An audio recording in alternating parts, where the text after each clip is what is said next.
난 디즈니월드 경비야. 지구에서 가장 행복한 곳의 경비지. 보통은 직원이 온라인에 올릴 수 있는 내용이 엄격하게 제한되어 있어서 내가 어디서 일하는지는 밝히기 싫었는데 이걸 안 말하고서는 이야기가 안 돌아가겠더라고. 그리고 솔직히 말이야, 난 그냥 이 직업이랑은 끝난 것 같거든. 여기서 계속 일한다는 게 상상이 안 돼. 디즈니에서 일한 지는 23년이나 됐어. 20년 동안은 그냥 테마파크에서 일했지. 좀 도둑들을 붙잡고 분위기 띄운다고 너무 마신 사람들을 끌고 가는 일들을 했지. 가끔은 싸움을 말려야 할 때도 있었지만 보통은 꽤 평화로웠어. 근데 지난 몇 년 동안 더위 속에서 걷는 게 너무 힘들어서 에어컨 있는 데로 좀 보내달라고 했지. 그랬더니 회사에선 날 리조트로 보냈어. 근무 조건은 110% 좋다고 해도 될 정도였어. 날씨도 좋고 출퇴근도 편리했어. 손님 문제는 좀 더 복잡해졌지만 주로 숙박객들이 그랬지. 비싼 비용이랑 휴가 온다고 받은 스트레스 때문이었던 것 같아. 웬 부부가 서로 소리를 질러대서 근처 방에 불려간 적도 있었지. 그 사람들한테 낮잠을 자거나 떨어져서 다른 일을 하다가 오는 건 어떠냐고 하면 보통은 먹혀들어서 잠잠해졌어. 하지만 내가 글을 쓰는 건 이런 것 때문이 아니야. 지금 시간이 있을 때 얘기를 해야겠지. 사흘 전 관리실에서 전화가 왔어. 며칠 전에 객실 청소부가 그날 손님을 받는 방에 청소를 하러 들어갔는데 손님들이 자기 물건들을 전부 그대로 두고 간 거야. 청소부는 그걸 접고는 다른 방으로 갔지. 근데 이틀이나 지나서 다시 가보니까 여전히 그 물건들이 손댄 흔적도 없이 그대로 있었어. 확인하러 갔는데 정말로 그 빈 방엔 여행 가방이 몇 가지, 과자, 장난감, 한 가족이 휴가에 필요할 법한 모든 물건들이 있었지 뭐야. 매니저는 이미 이전 예약 기록을 보고 있었어. 그 방은 애 둘 딸린 4인 가족이 쓰던 거였지. 그 사람들이 적은 전화번호로 전화를 했지만 음성사서함에 연결될 뿐이었어. 좀 충격을 받았던지라 청소부한테 말해서 그냥 청소해버리라고 했지. 물건들은 연락이 닿을 때까지 보관소에 옮겨놓기로 하고 난 예약 기록을 더 살펴봤어. 그 가족은 사건이 있기 5일 전에 여기 왔었지. 그들이 주차비를 지불했던 것과 차량 설명까지 적혀 있었어. 젠걸음으로 주차장에 갔는데 차는 여전히 거기 있었지. 그러니까 차 사고나 그냥 물건을 두고 떠나기로 한 건 아니었단 거야. 다음으론 그 가족이 다이닝 플랜까지 산 걸 알 수 있었어. 이게 뭐냐면 손님들이 식대를 전부 선불하는 거야. 그러면 음식을 받을 수 있는 크레딧이 주어지는 거지. 이 가족은 딱 3크레딧밖에 쓰지 않았고 마지막으로 사용한 건 체크인하고 이틀밖에 안 지났을 때였어. 도착한 날은 좀 늦어서 리조트에 그대로 머물기로 한 것 같았지.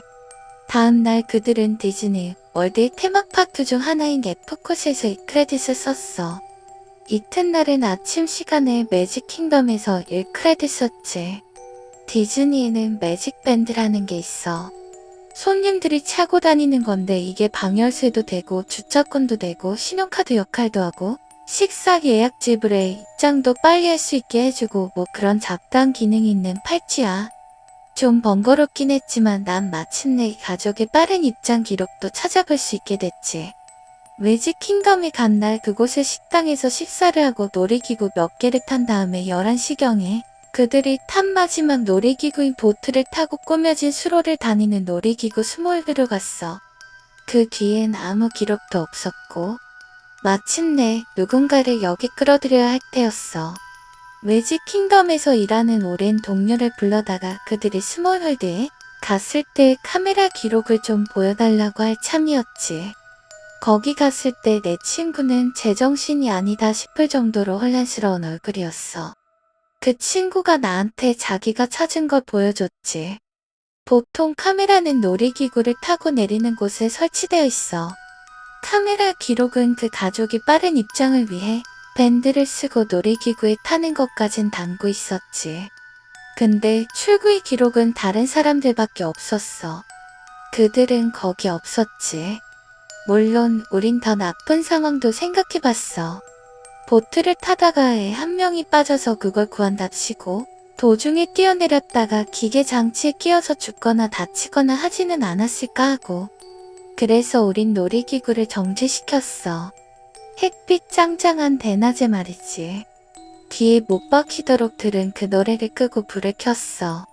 친구와 난 도움을 청하기 전에 3번은 같이 놀이기구 안을 돌아다녔지.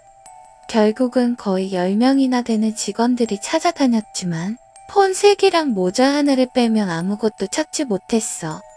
뒤통수를 맞은 것 같았어. 난 요 며칠 내내 사건을 파고들었지만 내가 찾아낸 걸 누구에게 말해야 할지 모르겠어.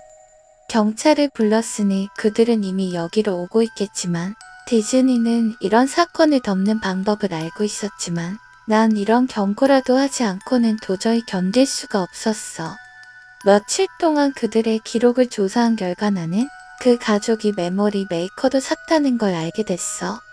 메모리 메이커는 디즈니 월드 안에 퍼져있는 사진사들과 놀이기구에 설치되어 있는 카메라들이 공짜로 사진을 찍어주는 서비스야.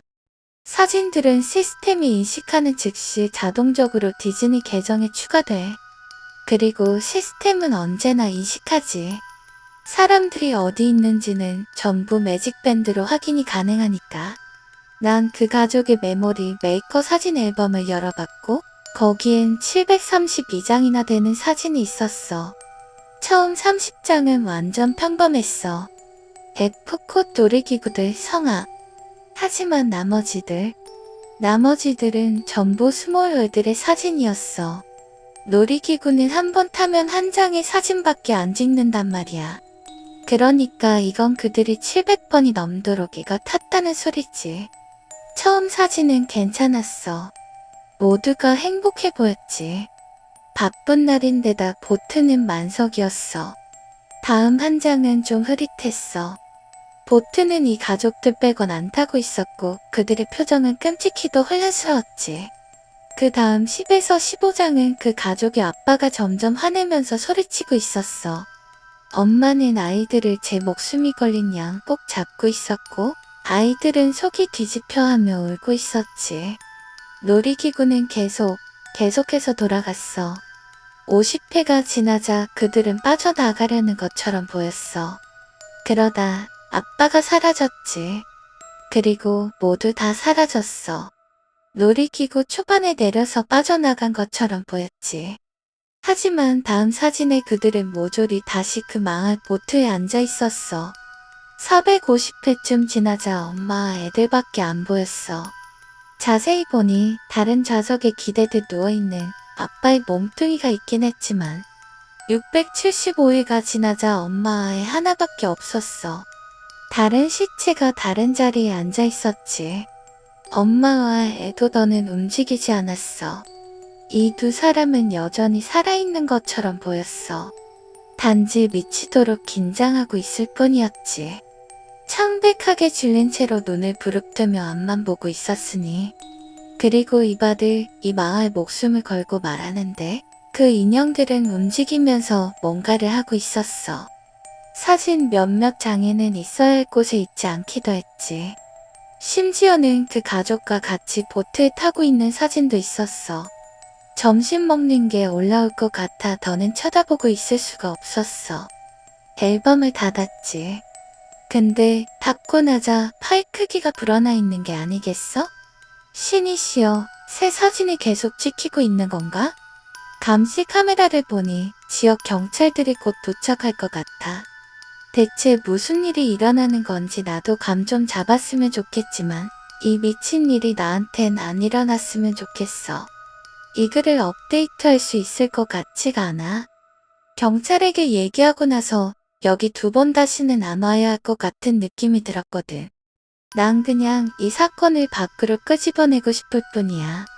디즈니가 또 매체들한테 뇌물을 먹여서 가족이 사라진 이유를 조작하기 전에 그들은 사라진 게 아니야.